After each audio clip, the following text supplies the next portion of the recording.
I actually had a dream. It was literally disembodied words. And I was picking them up and moving them, rearranging the punctuation. So yes, I think it's safe to say that this is following me around, and I know for a fact that my wife will be very happy when the labels are not everywhere all the time in my mind. As head of interpretation for the Museum of Fine Arts, Benjamin Weiss was responsible for every piece of text in the new wing, all 5,000 labels and wall panels.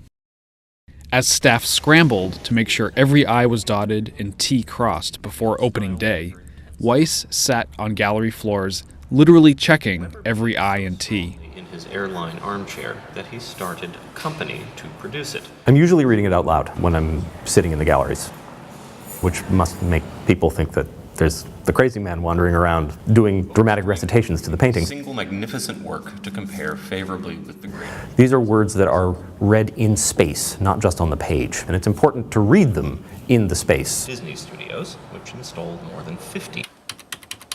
Curators and other staff collaborated with Weiss on the writing, but he edited every label and effectively sets the language the museum uses to communicate with its audience.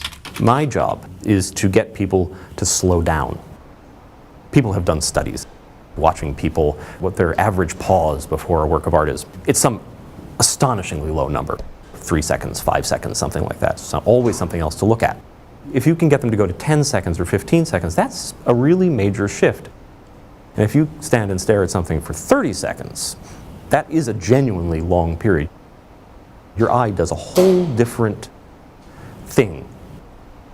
Writing for the wall is meant to be captivating yet minimal.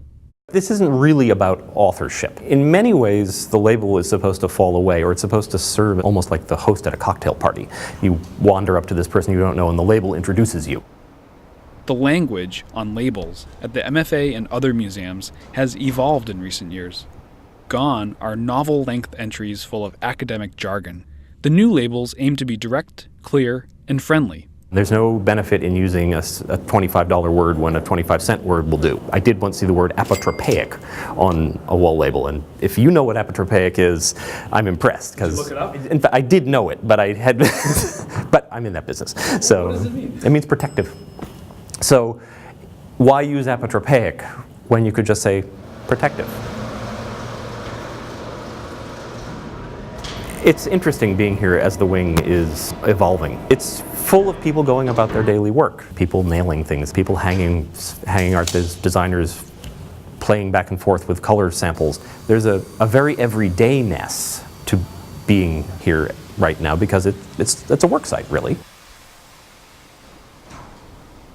But then you look around, and if you look over my shoulder, you see these 70 paintings and 15 white marble 19th century sculptures.